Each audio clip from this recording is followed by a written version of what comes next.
മലക്കുകളോ ജിന്നുകളോ തൻ്റെ അർത്ഥന കേട്ട് സഹായത്തിനെത്തുമെന്ന് വിശ്വസിച്ച് അവരോട് പ്രാർത്ഥിക്കുന്നത് ഷിർക്കല്ല എന്ന മാരകമായ ആശയമാണ് അന്നവർ ഉയർത്തിവിട്ടത്.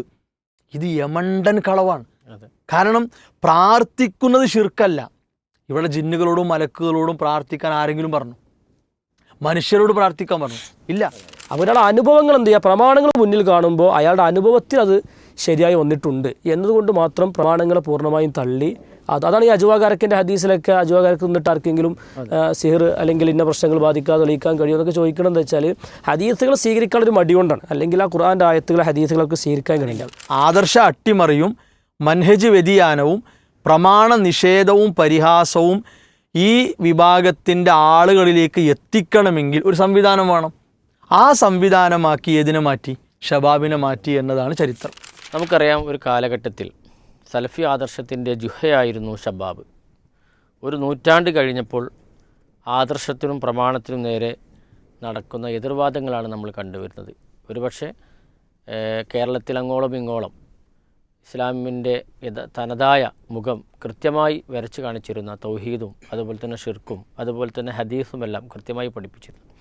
എന്നാൽ കാലങ്ങളിപ്പുറം കഴിഞ്ഞു വന്നപ്പോൾ നേരെ എതിരെ, പ്രമാണത്തിനെതിരെ, തൗഹീദിനെതിരേക്കുള്ള വാദങ്ങളാണ് നമ്മൾ കണ്ടുകൊണ്ടിരിക്കുന്നത്. എന്താണ് ഇതിന് കാരണം? അല്ലാഹുമ്മ സ്വല്ലി അലാ മുഹമ്മദ് വഅലാ ആലി മുഹമ്മദ്. ഇവിടെ ഷബാബ് എന്ന പ്രസിദ്ധീകരണവുമായി ബന്ധപ്പെട്ടുള്ള ചർച്ചയാണ്. 1975 പിന്നെ ഈ സംവിധാനം ഉണ്ടായിട്ടുള്ളത്. അതിൻ്റെ ലക്ഷ്യം ശരിയായ ആശയം, പ്രമാണങ്ങളെ മുൻനിർത്തി പഠിപ്പിക്കുക, അതുപോലെ തന്നെ അന്ധവിശ്വാസങ്ങൾക്കെതിരെ ശബ്ദിക്കുക, സാമൂഹികമായി ഇടപെടേണ്ട കാര്യങ്ങളിലൊക്കെ ഇടപെട്ട് വരിക എന്ന ലക്ഷ്യമാണ്. ഒരു 1/4 നൂറ്റാണ്ട് കഴിഞ്ഞ്, അഥവാ 2000-ലേക്ക് എത്തിയപ്പോൾ അതിൻ്റെ മുഖം മാറുന്നൊരു സാഹചര്യം കണ്ടു. അത് കൈകാര്യം ചെയ്തു വരുന്ന, അല്ലെങ്കിൽ ആരാണോ ആ സംവിധാനത്തെ കൈയടക്കി വെച്ചിട്ടുള്ളത്, അവരുടെ താല്പര്യങ്ങൾക്കും അവരുടെ ഇഷ്ടങ്ങൾക്കും ദുരുപയോഗം ചെയ്യപ്പെടുന്ന ഒരവസ്ഥ ഉണ്ടായി എന്നത് ചരിത്രവസ്തുക്കളെ അറിയുന്ന ആർക്കും മനസ്സിലാകുന്ന കാര്യമാണ്. ഒളിച്ചു വെക്കാൻ നോക്കിയിട്ട് കാര്യമില്ല. പിന്നെ ഇപ്പോൾ അതിൻ്റെ സുവർണ ജൂബിലി ആഘോഷിക്കുന്ന ഒരു സാഹചര്യമാണ്. അപ്പോൾ വിപുലമായ നിലക്ക് തന്നെ ഒരു സംവിധാനമായതുകൊണ്ട് കുറേ വിഷയങ്ങളൊക്കെ ഉൾപ്പെടുത്തി അത് പുറത്തിറക്കിയിട്ടുണ്ട് ഈ ജൂബിലിയുടെ ഭാഗമായിട്ട്. അതിൽ അല്പം വിശദമായി വന്ന ഒരു ലേഖനമാണ് ആദർശ വ്യതിയാനം ഒളിച്ചു കടത്താൻ ഷബാബിൻ്റെ നിഴലോ എന്നത്. ഇവിടെ ഈ ലേഖനം കൊണ്ട് ലേഖകൻ ഉദ്ദേശിക്കുന്നത് ഒരു വലിയ കളവ് പറഞ്ഞ് കെണിയിൽ കുടുങ്ങി അവസാനം ആ കളവിൻ്റെ വസ്തുത എന്താണ്, അല്ലെങ്കിൽ ആ കളവിലേക്ക് അവരെ പ്രേരിപ്പിച്ചത് എന്താണ് എന്ന് തുറന്നു പറയുന്ന ഒരു അവസ്ഥയാണ് ഈ ലേഖനം മൊത്തത്തിലുള്ളത്. ഒരു വിഷയത്തെ കേന്ദ്രീകരിച്ചുകൊണ്ടാണ് ഈ ലേഖനം. എന്ന് പറഞ്ഞാൽ മുജാഹിദ് പ്രസ്ഥാനത്തിൽ ചില ആളുകളുടെ താല്പര്യം കൊണ്ട്, അല്ലെങ്കിൽ അവരുടെ തന്നിഷ്ടങ്ങളെ വിജയിപ്പിച്ചെടുക്കണം എന്ന അജണ്ടയുടെ ഭാഗമായി ഒരു പറ്റം ആളുകളെ, പണ്ഡിതന്മാരും പ്രവർത്തകരും പ്രബോധകരുമായിട്ടൊക്കെയുള്ള ആളുകളെ, മുജാഹിദ് പ്രസ്ഥാനത്തിൻ്റെ പ്രമാണബന്ധിതമായ ഒരു നൂറ്റാണ്ട് കാലത്തെ ആശയത്തെ അട്ടിമറിച്ചുകൊണ്ട്, ആ ആശയത്തെയും പ്രമാണ നിലപാടുകളെയും നെഞ്ചോട് ചേർത്ത് അത് ഉറക്കെ പ്രഖ്യാപിച്ചു പോകുന്ന, അതിനുവേണ്ടി രാവും പകലും പണിയെടുക്കുന്ന ഒരു കൂട്ടം, ഒരു സംഘം ആളുകളെ പ്രത്യേക ആരോപണം അല്ലെങ്കിൽ പ്രത്യേക ആക്ഷേപം ഉന്നയിച്ച് അവരെ പുറത്താക്കണം. ഷിർക്കാരോപണമാണ് നടത്തിയത്. തൗഹീദിൽ തെറ്റുപറ്റി, അല്ലെങ്കിൽ അള്ളാഹുവിൻ്റെ സൃഷ്ടികളോട് പ്രാർത്ഥിക്കാം എന്ന് പറഞ്ഞു ഉള്ളൊരു ആരോപണം നടത്തിയിട്ട് എന്തു ചെയ്തു? പിന്നെ ഒരു സംഘത്തെ മാറ്റി നിർത്തുന്ന ഒരു സാഹചര്യത്തിലാണ് ഇപ്പോൾ എത്തിയിട്ടുള്ളത്. അപ്പോൾ അതിലേക്കൊക്കെ വഴിവെച്ച ഒരു കാലം 2000-ആണ്. 2000-ലാണ് ശരിക്ക് ഇഖ്വാനിസം അതിൻ്റെ ഒരു സ്വാധീനം, അല്ലെങ്കിൽ സയണിസത്തിൻ്റെ ഒരു ഇടപെടൽ, ഒരു അരിച്ചു കയറൽ, ഇത് പലരിലേക്കും എത്തിയതിൻ്റെ ഫലമായി പ്രത്യേകമായ ചിന്തകൾ വരുന്നു. അതുകൊണ്ട് ലക്ഷ്യം തെറ്റുകയാണ്. ഇസ്ലാമിൻ്റെ ആശയത്തെയും അതിൻ്റെ അടിസ്ഥാനത്തെയും മുന്നിൽ വെച്ചുകൊണ്ടുള്ള പ്രബോധനം പോകേണ്ടതിന് പകരം ലക്ഷ്യം തെറ്റിപ്പോകുന്ന ഒരു സാഹചര്യം 2000 ഉണ്ടാകുകയാണ്. പ്രധാനമായും പിന്നെ ആദർശത്തെ അട്ടിമറിക്കുന്നൊരു സാഹചര്യം ഉണ്ടായി. മഹാനായ KM മൗലവി, അതേപോലെ തന്നെ ഈ മൊയ്ദ് മൗലവി, PK മൂസ മൗലവി, K ഉമർ മൗലവി തുടങ്ങിയ അമാനി മൗലവി അടക്കമുള്ള മഹാരഥന്മാരായ പണ്ഡിതന്മാർ ഒരു സാധാരണക്കാരന് ഇസ്ലാമിൻ്റെ അടിത്തറയായ തൗഹീദ് മനസ്സിലാക്കുന്നിടത്ത് എത്ര എളുപ്പം കൊടുക്കാൻ കഴിയും ആ നിലക്ക് അവർ പഠിപ്പിച്ച രീതി ഉണ്ടായിരുന്നു. കാര്യകാരണ ബന്ധങ്ങൾക്കപ്പും അതേപോലെ അസാധാരണ വഴിയിലൂടെ ഇങ്ങനെ തുടങ്ങിയ അധിക മാർഗത്തിലൂടെ ഈ നിലക്ക് ഇടപെടാൻ സൃഷ്ടികൾക്ക് ആർക്കും മനുഷ്യനാകട്ടെ, ജിന്നാകട്ടെ, മലക്കാകട്ടെ, ആരാകട്ടെ അസാധാരണ മാർഗത്തിലൂടെ കാര്യകാരണ ബന്ധങ്ങൾക്കപ്പുറമായി ഇടപെടാൻ കഴിയില്ല. അങ്ങനെ ഇടപെടാൻ കഴിയുന്നവൻ അള്ളാഹു മാത്രമാണ്. ഇത് ഇവിടുത്തെ പുരോഹിതന്മാർക്ക് മറുപടി കൊടുത്ത് അതേപോലെ തന്നെ ഈ ജാറത്തിൻ്റെയും മക്ബറയുടെയും അന്ധവിശ്വാസങ്ങളുടെയും പിന്നാലെ പോകുന്ന ആളുകൾക്ക് കൃത്യമായ മറുപടി കൊടുത്തു പോകുന്ന ഒരു പാരമ്പര്യമാണ് മുജാഹിദ് പ്രസ്ഥാനത്തിൻ്റെത്. അപ്പോൾ ആ പാരമ്പര്യത്തിൽ നിന്നാണ് 2000-ൽ ഒരു വ്യതിയാനം ഉണ്ടാകുന്നത്. അത് എന്തെങ്കിലും കേവല ആരോപണങ്ങൾ നടത്തി കുറച്ച് ആൾക്കാരെ മാറ്റി നിർത്തുകയല്ല. പ്രധാനമായും ആദർശപരമായ വ്യതിയാനം വന്നു. അതേപോലെ മൻഹജ് വ്യതിയാനം വന്നു. പ്രമാണങ്ങളെ മനസ്സിലാക്കുന്നിടത്ത് രീതിശാസ്ത്രം എന്നൊരു സംഗതി ഉണ്ട്. ഉത്തമ തലമുറയിൽ ജീവിച്ചവർ എങ്ങനെയാണ് പ്രമാണങ്ങളെ മനസ്സിലാക്കിയത്, ഓരോ ആയത്തുകളെ, ഓരോ ഹദീസുകളെ, മതവിധികളെ അവരെങ്ങനെ സ്വീകരിച്ചു, ഈ മൻഹജ് മാനദണ്ഡമാക്കിയിട്ടാണ് പോകേണ്ടത്. അതിൽ നിന്ന് വ്യതിയാനം സംഭവിച്ചു.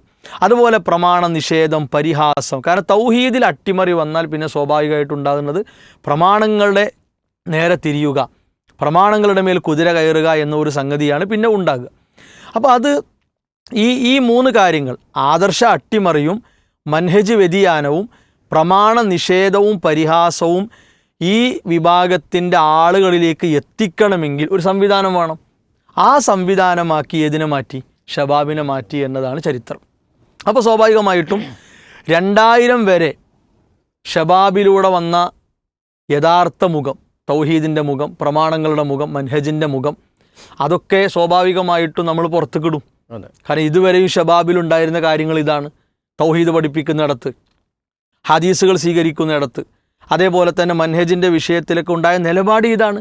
അപ്പോൾ ആ നിലപാടിൽ തെറ്റിയിട്ടുണ്ട് എന്ന് നമ്മൾ എന്ത് ചെയ്തു?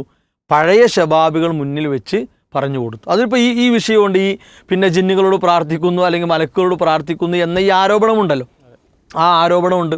2007-ലാണ് ഷബാബിൻ്റെ അനുയായികളായി ഇപ്പോഴുള്ള മർക്കസ് ദാവക്കാർ 2007-ലാണ് സമസ്തക്കാരുടെ സഹായത്തോടെ, സമസ്ത പുരോഹിതന്മാരുടെ സഹായത്തോടെ മുവഹിദുകളെ ഷിർക്ക് കൊണ്ട് അടിക്കാൻ ഇറങ്ങിയത്.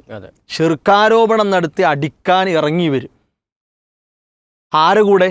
ഇവിടുത്തെ ഷിർക്കിനും ഖുറാഫത്തിനും വേണ്ടി ഓടി നടക്കുന്ന ആളുകളുടെ കൂടെ.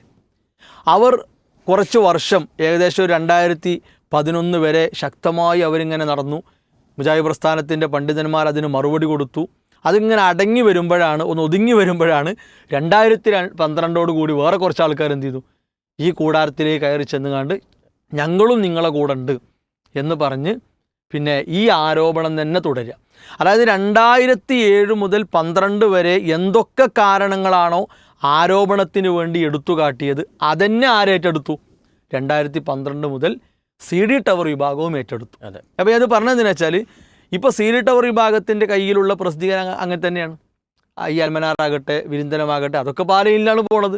ഈ ഷിർക്കാരോപണം ഇങ്ങനെ പറഞ്ഞ് പരത്താനാണ് എന്ത് ചെയ്യണത്, അതൊക്കെ ഉപയോഗിക്കുന്നത്. ഇതിൻ്റെ ഒരു വസ്തുത. ഏതായിരുന്നാലും ഇവിടെ പിന്നെ ചെറിയ മുണ്ടം അബ്ദുൽ ഹമീദ് മദനി ഈ ഇതുമായി ബന്ധപ്പെട്ട്, അതായത് ഈ ജിന്നിൻ്റെ കഴിവ്, അതേപോലെ മലക്കിൻ്റെ കഴിവ്, അത് ഭൗതികമാണോ അഭൗതികമാണോ, കാര്യകാരണ ബന്ധങ്ങൾക്ക് ഉള്ളിലാണോ പുറത്താണോ, ഇങ്ങനെയുള്ള കാര്യങ്ങൾക്ക് അദ്ദേഹം കൊടുത്ത മറുപടി, ആ മറുപടി ഷബാബിൽ പച്ചക്കുണ്ട്. അപ്പോൾ അതേ മറുപടി എടുത്തിട്ടാണ് നമ്മൾ എന്താക്കിയത്? ഈ ആരോപണത്തെ പ്രതിരോധിച്ചത്. ഇതൊക്കെ ഷബാബിൽ വന്നതാണ്. നിങ്ങളുടെ കൂടെ ഉണ്ടായിരുന്ന ചെറിയ മുണ്ട അബ്ദുൽ ഹമീദ് മദനി എഴുതിയതാണ്. എന്താ നിങ്ങൾക്ക് പറയാനുള്ളത്? ഇത്രയും വർഷം, 1/4 നൂറ്റാണ്ട് കാലം ന്യായീകരിച്ച് നടക്കുകയാണ്. ന്യായീകരിക്കുക. അതായത് വായിച്ച വരികൾ തന്നെ അങ്ങോട്ട് വായിച്ച് ഇങ്ങോട്ട് വായിച്ച് പകുതിയിൽ നിന്ന് വായിച്ച് ഇങ്ങനെ നടക്കുക എന്നല്ലാതെ വേറൊന്നും അവർക്ക് ഉണ്ടായിട്ടില്ല. ഇപ്പോൾ ഈ ലേഖനം മുഴുവൻ, അഥവാ ഒരുപാട് പേജുകളുള്ള ഈ ലേഖനം മുഴുവനും ഈ ലേഖകൻ എഴുതിയത് ഇതിനു വേണ്ടിയാണ്. ഈ ചെറിയ മുണ്ട അബ്ദുൽ ഹമീദ് മദനി കൊടുത്ത ആ മറുപടി അത്രക്ക് തലവേദന അവർക്ക് ഉണ്ടായിട്ടുണ്ട്. ഇത് ഇപ്പോഴും അവർക്കിടയിൽ പുകഞ്ഞുകൊണ്ടിരിക്കുന്ന ഒരു തീക്കൊള്ളിയാണ്. അതാണ് ഇതിൻ്റെ അവസ്ഥ. ആ തീക്കൊള്ളിയെ ഏതെങ്കിലും ഒരു തുള്ളി വെള്ളം കൊണ്ട് കെടുത്താൻ പറ്റുമോ നോക്കാനപ്പോൾ ഈ അവസാനത്തെ ഈ പരിപാടി ചെയ്തിട്ടുള്ളത്. ഏതായിരുന്നാലും ഇതിൽ മൂപ്പര് തുടങ്ങുകയാണ് ഇങ്ങനെ ജിന്ന് കൂടോത്ര വാദങ്ങൾ നുഴഞ്ഞുകയറ്റത്തിൻ്റെ വഴി എന്നൊക്കെ പറഞ്ഞിട്ട് ഇതിൽ പിന്നെ ജിന്നുമായി ബന്ധപ്പെട്ട് അതേപോലെ സിഹറുമായി ബന്ധപ്പെട്ട് കണ്ണേറുമായി ബന്ധപ്പെട്ടൊക്കെ ഉള്ള ഹദീസുകൾ പ്രത്യേകം ഒരു പരിഹാസമായി എടുത്തു കൊടുക്കുകയാണ്. യഥാർത്ഥത്തിൽ തൗഹീദിൽ അട്ടിമറി വന്നപ്പോഴാണ്, അഥവാ ജിന്നും മലക്കും അഭൗതിക മാർഗത്തിലൂടെ ഇടപെടുന്നവരാണ് എന്ന ഒരു വാദത്തിലേക്ക് മുജാഹിദ് പ്രസ്ഥാനത്തിൻ്റെ പ്രമാണ നിലപാടിൽ നിന്ന് ഇവർ മാറിയപ്പോൾ എന്തായി? ഇവർക്ക് സിഹറുമായി ബന്ധപ്പെട്ട ഹദീസ് നിഷേധിക്കേണ്ടി വന്നു, അതേപോലെ മലക്കുമായി ബന്ധപ്പെട്ട ഹദീസ് നിഷേധിക്കേണ്ടി വന്നു. കണ്ണേറ്, സംസം വെള്ളം, ഒരുപാട് ഹദീസുകളെ മൻഹജ് വ്യതിയാനം സംഭവിച്ചത് പിന്നീട് വന്ന ഷബാബുകളിൽ എമ്പാടും കാണാം. ഇപ്പോൾ ഈ 2025 അവസാനത്തിൽ, ഇപ്പോൾ 2026 ഇറങ്ങുന്ന ഷബാബുകളിൽ ഏതെങ്കിലും ഒരു വരിയിലൂടെയൊക്കെ എന്തെങ്കിലുമൊക്കെ ഹദീസുകൾ നിഷേധിച്ചും പരിഹസിച്ചും തന്നെയാണ് ഷബാബ് പോകുന്നത്.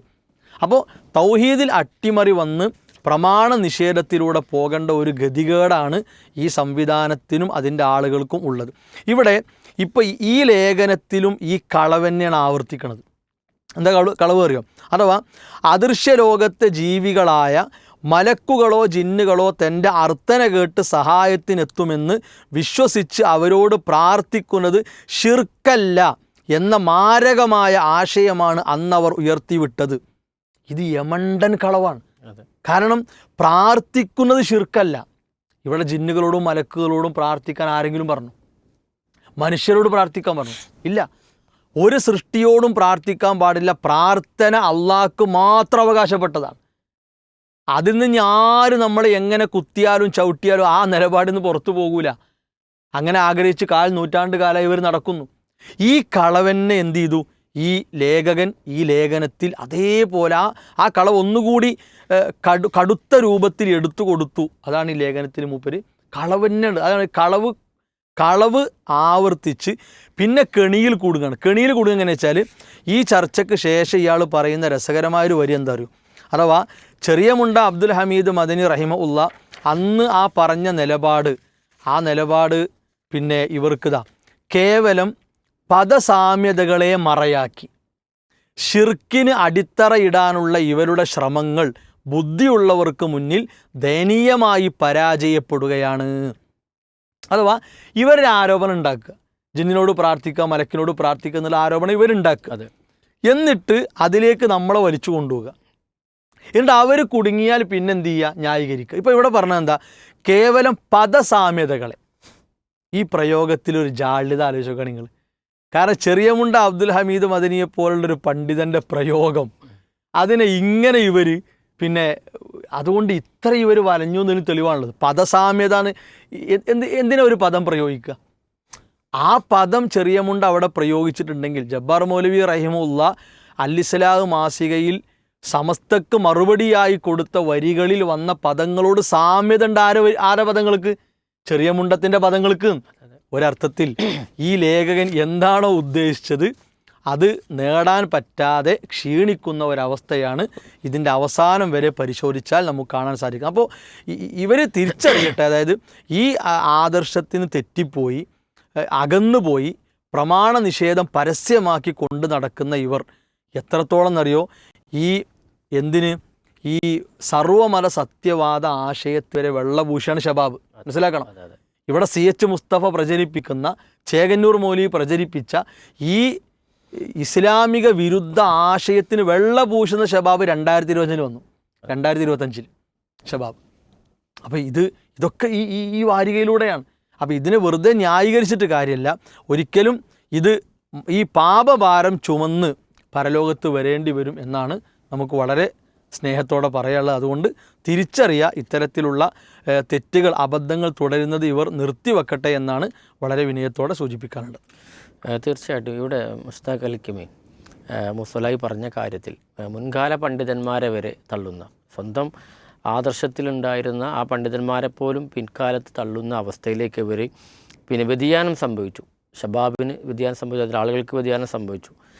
ഈ വ്യതിയാനം സംഭവിക്കാനുള്ള കാരണം, അതുപോലെ തന്നെ പ്രമാണത്തിൽ അഹ്ലുസുന്നയുടെ നിലപാട്, ഇത് നമ്മൾ ഈ വിഷയത്തിൽ വ്യക്തമാക്കേണ്ടതുണ്ട്.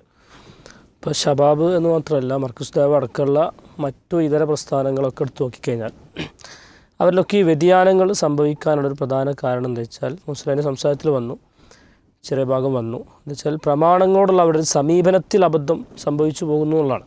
അപ്പോൾ പ്രമാണങ്ങൾ എങ്ങനെയാണ് സ്വീകരിക്കേണ്ടത് എന്നതിലൊരു കൃത്യതയില്ലാത്തതുകൊണ്ടാണ്, അല്ലെങ്കിൽ അവർ വിചാരിക്കുന്നത് പോലെ പ്രമാണങ്ങളെ സ്വീകരിച്ചതിൻ്റെ ഒരു പ്രശ്നമാണ് അവർക്ക് പിന്നുണ്ടാകുന്ന നിലപാടുകളൊക്കെ പിഴച്ചു പോകുന്നത്. അല്ലെങ്കിൽ ഓൾറെഡി ഒരു ആശയം അവർ ഉണ്ടാക്കി വെച്ചിട്ടുണ്ട്, ഓർക്ക് ബുദ്ധിക്ക് തോന്നിയ ഒരു ആശയത്തെ അവർ ഉണ്ടാക്കി വെച്ച് അതിലേക്ക് പ്രമാണത്തെ ഇങ്ങോട്ട് വളച്ച് അതിനെ ദുർവ്യാഖ്യാനിച്ച് കൊണ്ടുവരുന്നൊരു പതിവാണ് പൊതുവേ നമ്മുടെ നാടുകളിലുള്ള ഇത്തരം വ്യതിയാന സംഘങ്ങളൊക്കെ എടുത്ത് പരിശോധിച്ചാൽ നമുക്ക് കാണാൻ പറ്റുന്നത്.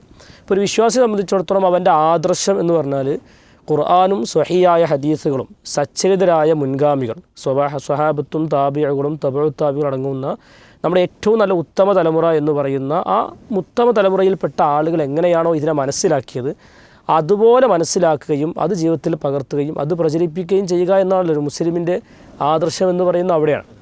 അപ്പോൾ ഇതിനു പകരം അവർ ഒരുപാട് വിഭാഗങ്ങളെടുത്ത് പരിശോധിച്ചാൽ ചില ആളുകൾ എന്താ വെച്ചാൽ ഖുർആനിനെ മാത്രം അംഗീകരിക്കും, ഹദീസുകളൊന്നും അംഗീകരിക്കുന്നില്ല. അത് ഞാൻ നേരത്തെ പറഞ്ഞതിൽ തെറ്റിപ്പോവാണ്. ഖുർആനും ഹദീസും പൂർണ്ണമായും സ്വീകരിക്കണം. ഇവരെന്താ വെച്ചാൽ ഖുർആനിനെ മാത്രം സ്വീകരിക്കുക, ഹദീസുകളെ പൂർണ്ണമായും തള്ളുന്ന ചേകന്നൂർ പോലത്തെ CH മുസ്തഫ അല്ലെങ്കിൽ ആ ഒരു നിലക്കുള്ള കുറേ വിഭാഗം ആളുകളെ നമ്മുടെ നാടുകളിലൊക്കെ കാണാൻ സാധിക്കും. വേറൊരു വിഭാഗം എന്താ വെച്ചാൽ ഖുർആനും സ്വീകരിക്കും ഹദീസും സ്വീകരിക്കും, പക്ഷേ ഹദീസുകൾ അവരുടെ ഒരു ബുദ്ധിയിൽ വെച്ച് ഒന്ന് വ്യാഖ്യാനിച്ച് അതിനെ റെഡിയാക്കിയിട്ട് മാത്രം എന്ത് ചെയ്യുള്ളൂ, അവർ ഖുർആനെയും ഹദീസിനെയും സ്വീകരിക്കുള്ളൂ. കാരണം ഒരു മുസ്ലിമിൻ്റെ പ്രമാണം എന്ന് പറഞ്ഞാൽ ഖുർആനും ഹദീസുമാണ്. ഖുർആനും ഹദീസ് എന്താണോ പറയുന്നത് അവിടെ മറ്റൊന്നിനും സ്ഥാനമില്ല. ബുദ്ധിക്ക് സ്ഥാനമില്ല, അവൻ്റെ ഇച്ഛകൾക്ക് സ്ഥാനമില്ല, അവൻ്റെ അനുഭവങ്ങൾക്ക് സ്ഥാനമില്ല, അവൻ കണ്ടെത്തുന്ന അവൻ്റെ കണ്ടെത്തലുകൾക്ക് സ്ഥാനമില്ല, ഒന്നുമില്ല. ഖുർആനും ഹദീസും പറഞ്ഞോ പൂർണ്ണമായും അതിലേക്ക് വഴങ്ങി കൊടുക്കുക എന്നുള്ളതാണ് ഒരു മുസ്ലിം എപ്പോഴും സ്വീകരിക്കേണ്ട നിലപാട്. അപ്പോൾ ഇവിടെ എന്താ വെച്ചാൽ ഇവരുടെ ബുദ്ധി കൊണ്ട് ആലോചിക്കുമ്പോൾ ശരിയായി വരുന്നില്ല. അപ്പോൾ മൂസാ നബി അലൈഹി സ്വലാത്തു വസ്സലാം വടി കൊണ്ട് അടിച്ചു, അപ്പോൾ കടൽ രണ്ടായി പിളർന്നു എന്ന് പറയുമ്പോൾ ഒരു വടി കൊണ്ട് അടിച്ചിട്ട് കടൽ രണ്ടാകെ അതൊരിക്കലും സംഭവിക്കില്ലല്ലോ. അപ്പോൾ അതിന് വ്യാഖ്യാനിച്ചു നോക്കണം, അത് വേലിയിറക്കാണ്, അത് വേലിയേറ്റാണ് എന്ന് പറഞ്ഞതിനൊന്ന് റെഡിയാക്കി നോക്കും. അല്ലെങ്കിൽ നബി സല്ലല്ലാഹു അലൈഹി വസല്ലം ചന്ദ്രൻ രണ്ടായി പിളർന്നു എന്ന് പറയുന്ന ഒരു മുഅ്ജിസത്തിൻ്റെ സംഭവം എടുത്ത് പറയുമ്പോൾ അപ്പോൾ അതിന് വേറെ നിലക്കൊന്ന് വ്യാഖ്യാനിച്ച് നോക്കുകയാണ്. അങ്ങനെ ചന്ദ്രൻ രണ്ടായി പിളരുക എന്നുള്ളതിനെ ഒരു പെട്ടെന്ന് അംഗീകരിക്കാൻ കഴിയില്ല. അപ്പോൾ ഹദീസിൽ വന്ന പ്രയോഗങ്ങളെ അല്ലെങ്കിൽ ഖുർആനിലൊക്കെ വന്ന പ്രയോഗങ്ങളെ അവർക്കനുസരിച്ച് പുതിയ കാലത്ത് ഇങ്ങനെയൊക്കെ വ്യാഖ്യാനിച്ചാലേ നിലനിൽക്കാൻ കഴിയുള്ളൂ എന്ന് തെറ്റിദ്ധാരണ കൊണ്ട് എന്ത് ചെയ്യാണ് അവരിങ്ങനെ വ്യാഖ്യാനിച്ചു പോവുകയാണ്. അതേപോലെ തന്നെ പ്രവാചകൻ സ്വല്ലല്ലാഹു അലൈഹി വസല്ലം പറഞ്ഞ ഒരു വെള്ളത്തിലേക്ക് ഈച്ച വീണ് കഴിഞ്ഞാൽ അതിലേക്ക് ഒന്നുകൂടി മുക്കിയിട്ട് അതിനെ പുറത്തുവിടണം, കാരണം അതിൻ്റെ ഒരു ചിറകിൽ രോഗമുണ്ട്, മറ്റേ ചിറകിൽ അതിൻ്റെ ഔഷധമുണ്ട് എന്ന് പറഞ്ഞാൽ ഹദീസിന് ഒറ്റയ്ക്ക് അംഗീകരിക്കാൻ കാണില്ല. അപ്പോൾ അതിന് ഈച്ച ജ്യൂസ് എന്ന് പറഞ്ഞ് കളിയാക്കുക. അങ്ങനെ ഹദീസുകളെ ഒരു ബുദ്ധിയോട് സാമ്യപ്പെടുത്തി അവരുടെ ബുദ്ധിക്കനുസരിച്ച് എന്ത് ചെയ്യുക ഹദീസുകളെ ദുർവ്യാഖ്യാനിക്കുന്ന ഒരു സമീപനമാണ് നമ്മുടെ നാട്ടിലൊക്കെ ഉള്ളത്. രണ്ടാമത്തെ പ്രശ്നം എന്താ വെച്ചാൽ അനുഭവങ്ങളെ തെളിവായി സ്വീകരിക്കുക. കാരണം ഖുർആനിലും ഹദീസിലും പറഞ്ഞ കാര്യം അവർക്ക് അനുഭവിക്കാൻ പറ്റിയിട്ടില്ല, അല്ലെങ്കിൽ അവരുടെ അനുഭവങ്ങൾക്കെതിരായി കാണുന്നു എന്നതുകൊണ്ട് എന്ത് ചെയ്യുക ആ ഖുർആൻ ഹദീസിനെയും തള്ളുക. അപ്പോൾ ചില ആളുകൾ പറയുമല്ലോ ഞങ്ങൾ ജാറത്തിൽ പോയത് കൊണ്ട് ഞങ്ങൾക്ക് കുട്ടീനെ കിട്ടി, അപ്പോൾ അത് ശരിയാണല്ലോ എന്ന് പറയാം. അല്ലെങ്കിൽ ഞങ്ങൾ ആ ഉസ്താദിൻ്റെ അടുത്തേക്ക് പോയി, ആ തങ്ങളുടെ അടുത്തേക്ക് പോയി, അപ്പോൾ ഞങ്ങൾക്ക് ആ കാര്യം പ്രശ്നം തീർന്നല്ലോ. അപ്പോൾ ഒരു അനുഭവം അങ്ങനെ വന്നു, അപ്പോൾ ഹദീസും ഖുർആനും ആയത്തൊക്കെ തള്ളിയിട്ട് ആ അനുഭവങ്ങളെ സ്വീകരിക്കുക. അപ്പോൾ ചില ആളുകൾ പറയും ഞങ്ങൾക്ക് ഇന്ന പണിക്കരടുത്ത് പോയപ്പോൾ അല്ലെങ്കിൽ ഇന്ന അടുത്ത് പോയപ്പോൾ ആ പ്രശ്നം തീർന്നിട്ടുണ്ട്, അതുകൊണ്ട് ഞങ്ങൾക്ക് ഇവിടെ എന്തില്ല ഈ പറഞ്ഞ ആയത്ത് സ്വീകരിക്കേണ്ട ആവശ്യമില്ല എന്നൊക്കെ എന്ത് ചെയ്യുക അനുഭവങ്ങൾ തെളിവാക്കുക. അപ്പോൾ ചില നമ്മളെ പുതിയ കാലത്തെ കുട്ടികളൊക്കെ പറയും പ്രേമിച്ച് കല്യാണം കഴിച്ച് എത്രയോ ആളുകളൊക്കെ വിവാഹമോചനം നടക്കണില്ലല്ലോ, അത് നല്ല സുഖമായിട്ട് പോകുന്നുണ്ടല്ലോ, അതുകൊണ്ട് പ്രേമത്തിന് പ്രശ്നമില്ല എന്ന് പോലെ എന്ത് ഇങ്ങോട്ട് വ്യാഖ്യാനിക്കുമല്ലോ. അപ്പോൾ കള്ളു കുടിച്ചാൽ ഒരാളുടെ ദാഹം മാറും, അപ്പോൾ അയാളുടെ അനുഭവത്തിൽ ദാഹം മാറുന്നു എന്നതുകൊണ്ട് കള്ളുകൂടി ശരിയാവണില്ല. അല്ലെങ്കിൽ അയാൾക്ക് വ്യഭിചരിച്ചാൽ കുട്ടി ഉണ്ടാകും എന്നതുകൊണ്ട് എന്ത് ചെയ്യണില്ല, വ്യഭിചാരം ശരിയാവില്ല. അപ്പോൾ ഒരാളുടെ അനുഭവങ്ങൾ എന്ത് ചെയ്യുക പ്രമാണങ്ങൾ മുന്നിൽ കാണുമ്പോൾ അയാളുടെ അനുഭവത്തിൽ അത് ശരിയായി വന്നിട്ടുണ്ട് എന്നതുകൊണ്ട് മാത്രം പ്രമാണങ്ങളെ പൂർണ്ണമായും തള്ളി അതാണ് ഈ അജുവാകാരക്കിൻ്റെ ഹദീസിലൊക്കെ അജുവാകാരക്ക് നിന്നിട്ട് ആർക്കെങ്കിലും സിഹിർ അല്ലെങ്കിൽ ഇന്ന പ്രശ്നങ്ങൾ ബാധിക്കാതെ തെളിയിക്കാൻ കഴിയുമെന്നൊക്കെ ചോദിക്കണമെന്ന് വെച്ചാൽ ഹദീസുകൾ സ്വീകരിക്കാനൊരു മടി കൊണ്ടാണ്, അല്ലെങ്കിൽ ആ ഖുർആൻ്റെ ആയത്തുകൾ ഹദീസുകളൊക്കെ സ്വീകരിക്കാൻ കഴിയില്ല. വേറെ വിഭാഗങ്ങൾ എടുത്ത് പരിശോധിച്ച് നോക്കിക്കഴിഞ്ഞാൽ സ്വപ്നങ്ങൾ തെളിവായി സ്വീകരിക്കുന്ന കുറേ ആളുകളുണ്ട്. ഞാൻ ഈ ഷബാബിൻ്റെ മാത്രം പറയല്ല, മൊത്തത്തിൽ നമ്മുടെ ഒരു ഇതെടുത്ത് നോക്കിക്കഴിഞ്ഞാൽ സ്വപ്നങ്ങളെ തെളിവായി സ്വീകരിക്കുന്ന ആളുകൾ. അപ്പോൾ നമ്മുടെ നാട്ടിൽ കുറേ ആൾക്കാർ ചിന്തയുണ്ട് രാവിലെ കാണുന്ന സ്വപ്നം അത് പുലരും, അത് എന്തോ കൃത്യമായി സംഭവിക്കാൻ പോകുന്ന ഒരു കാര്യമാണെന്നൊരു തെറ്റായ ധാരണ. അതേപോലെ തന്നെ അവർ സ്വപ്നങ്ങൾ ഒരു രാത്രി എണീക്കുമ്പോൾ സ്വപ്നം കണ്ടു, ഞങ്ങൾ ഇന്ന ഷേഖിനെ കണ്ടു, ഞങ്ങൾ ഇന്ന ഒരു വലിയനെ കണ്ടു, അല്ലെങ്കിൽ ഇന്ന ആളെ കണ്ടു, അവർ ഞങ്ങളോട് ഇങ്ങനെ സംസാരിച്ചു. അപ്പോൾ അത് നിലവിലുള്ള പ്രമാണങ്ങൾക്ക് എതിരാണെങ്കിൽ പോലും ഞങ്ങളോട് ഇങ്ങനെ സംസാരിച്ചിട്ടുണ്ടല്ലോ എന്ന് പറഞ്ഞാൽ സ്വപ്നക്കഥകൾ പറഞ്ഞ് അതിങ്ങനെ പർവ്വതീകരിച്ച് അത് ഖുർആനിനേക്കാളും ഹദീസിനേക്കാളും മുകളിലാണ്, അപ്പോൾ അത് ശരിയാണ്. അത് ശരിയാവില്ലല്ലോ. കാരണം ഖുർആനും ഹദീസുമാണ് ശരി. അതിനനുകൂലമായി സ്വപ്നം കാണാം, ഓക്കെ. അതിനെതിരായി സ്വപ്നം കാണാൻ സ്വപ്നത്തെ തള്ളിയിട്ട് ഖുർആൻ ഹദീസും സ്വീകരിക്കാണ് വേണ്ടത്. ഞാൻ നേരത്തെ പറഞ്ഞ 2 പോയിന്റുകൾ പോലെ തന്നെ ഇങ്ങനെയുള്ള ഒരു വിഭാഗം നമ്മുടെ നാട്ടിൽ കാണാൻ പറ്റും. അതേപോലെ തന്നെ പണ്ഡിതന്മാരുടെ വാക്കുകളെ തെളിവായി സ്വീകരിക്കുക. അത് ഖുർആനെതിരും വന്നാൽ, ഖുർആൻ ഹദീസിനൊക്കെ എതിരെ വന്നാലും പണ്ഡിതന്മാർ പറയുന്നതിനെ അത് അന്ധമായി അനുകരിച്ച്, ഇപ്പോൾ മദ്ഹബുകളൊക്കെ സ്വീകരിക്കുന്ന ആളുകൾ കാണാം, ഷാഫി മദ്ഹബ് തന്നെ ശരി, ഞങ്ങൾ ഖുർആൻ ഹദീസൊക്കെ എതിരെ കണ്ടാലും ഷാഫി മദ്ഹബ് മാത്രമേ ഞങ്ങൾ സ്വീകരിക്കുള്ളൂ. അപ്പോൾ അത് ഒരു പക്ഷേ ഈ ഹദീസിനപ്പുറം വേറൊരു ഹദീസ് കിട്ടിയിട്ടുണ്ടാകാം എന്ന് പറഞ്ഞ് അതിനെ ന്യായീകരിക്കുക. അല്ലെങ്കിൽ ഞങ്ങൾ ഉസ്താദ് ഇങ്ങനെയാണ് പറഞ്ഞത്, ഞങ്ങളെ മുൻകാല പണ്ഡിതന്മാർ അവർ വായിക്കാത്ത ഗ്രന്ഥം ഏതാണ്, അവർ കാണാത്ത ഹദീസ് ഏതാണ് എന്ന് പറഞ്ഞിട്ട് എന്ത് ചെയ്യുക, അവർ പറഞ്ഞതിൽ നിൽക്കുക. എന്നാൽ അതിന് നേരെ എതിരായി പ്രവാചകൻ്റെ ഹദീസ് വന്നിട്ടുണ്ടാവും, അല്ലെങ്കിൽ ഖുർആനിൽ ആയത്തുണ്ടാവും, അല്ലെങ്കിൽ മുൻഗാമികളുടെ ചര്യകളുണ്ടാകും. പക്ഷെ അതൊന്നും സ്വീകരിക്കാതെ ഇന്ന പണ്ഡിതൻ പറഞ്ഞു, ഇന്ന ഉസ്താദ് പറഞ്ഞു, ഇന്ന തങ്ങൾ പറഞ്ഞു എന്നതുകൊണ്ട് മാത്രം അതിനെ സ്വീകരിക്കുന്ന, പ്രമാണങ്ങളെ തള്ളുന്ന കുറേ ആളുകളുണ്ട്. അതേപോലെ തന്നെ ഭൂരിഭാഗം ആളുകൾ ഇങ്ങനെ ചെയ്യുന്നുണ്ടല്ലോ, കുറേ ആളുകൾ അങ്ങനെ ചെയ്യുന്നുണ്ടല്ലോ. ഇപ്പോൾ എത്ര ആളുകൾ അങ്ങനെ ചെയ്യുന്നുണ്ട്, ഇതൊക്കെ ഇന്നത്തെ കാലത്ത് സ്വീകരിക്കാൻ പറ്റുമോ എന്ന് പറഞ്ഞ് ഭൂരിഭാഗം ആളുകൾ ചെയ്യുന്നതിനെ സ്വീകരിക്കുന്ന, ഞാൻ ചുരുക്കി പറഞ്ഞാൽ ഇങ്ങനെയൊക്കെ പ്രമാണങ്ങളിൽ നിന്നും അകന്ന് വേറെ വേറെ വഴികളിലേക്ക് പോവുക, സ്വപ്നങ്ങളെ പിൻപറ്റുക, പണ്ഡിതന്മാരുടെ അടുത്തേക്ക് പോവുക, ബുദ്ധികളെ മുന്തിക്കുക, അല്ലെങ്കിൽ ഹവകളെ മുന്തിക്കുക, അല്ലെങ്കിൽ അനുഭവങ്ങളെ മുന്തിക്കുക, ഇങ്ങനെയൊക്കെ പ്രമാണങ്ങളിൽ നിന്ന് അകന്നു പോകുന്ന ആളുകളെ കാണാം. അതിൽ ഒരു പിഴവാണിപ്പോൾ നമ്മുടെ ശബാബിനും പിഴക്കുന്നത്. എന്താ വെച്ചാൽ അവരുടെ ബുദ്ധിക്ക് യോജിക്കാത്ത ഹദീസുകൾ അവരെന്ത് ചെയ്യുന്നു, അവർ ദുർവ്യാഖ്യാനിച്ച് ഒപ്പിക്കുന്നു. അതേപോലെ തന്നെ അവർക്ക് നേരത്തെ പറഞ്ഞതുപോലെ അഭൗതികം ഭൗതികം എന്ന വിഷയത്തിലേക്ക് അവർക്കൊരു കാഴ്ചപ്പാടിൽ അഭിപ്രായ വ്യത്യാസം വന്നപ്പോൾ അവർക്കെന്ത് പിന്നെ വരുന്ന എല്ലാ ഹദീസുകളെയും തള്ളേണ്ടി വന്നു. ആയിരക്കണക്കിന് ഹദീസുകൾ അവർക്ക് ഈ നിലക്ക് ദുർവ്യാഖ്യാനിക്കേണ്ടി വന്നുള്ള പ്രശ്നമാണ് ഇവിടെ കാണുന്നത്. അപ്പോൾ യഥാർത്ഥം നമ്മുടെ സച്ചരിതരായ മുൻഗാമികൾ സ്വീകരിച്ച നിലപാട് ഇവിടെ ഉണ്ട്. അതിൽ നമ്മുടെ ബുദ്ധി എതിരായാലും നമ്മുടെ അനുഭവങ്ങൾക്കെതിരായാലും ഖുർആനിലേക്കും സുന്നത്തിലേക്കും പൂർണ്ണമായി മടങ്ങുക എന്നതാണ് ഒരു വിശ്വാസി ഇവിടെ സ്വീകരിക്കേണ്ട നിലപാട്. അതാണ് ഒരു വിശ്വാസി എപ്പോഴും കൈകൊള്ളേണ്ടത്. തീർച്ചയായിട്ടും ഇവിടെ വിശ്വാസികളുടെ മാനദണ്ഡം എന്ന് പറയുന്നത് പ്രമാണമാണ്. ആ പ്രമാണത്തിൽ ഉറച്ചു നിൽക്കുക. അത് നമ്മുടെ ബുദ്ധിക്ക് യോജിച്ചാലും യോജിച്ചിട്ടില്ലെങ്കിലും നമ്മുടെ അനുഭവങ്ങൾ ശരിയാണെങ്കിലും അല്ലെങ്കിലും എല്ലാം അതാണ് സ്വീകരിക്കേണ്ടത്. സത്യസന്ധമായി നമ്മുടെ പ്രമാണത്തെ അവലംബിച്ചുകൊണ്ട് ജീവിക്കുക എന്നുള്ളതാണ്.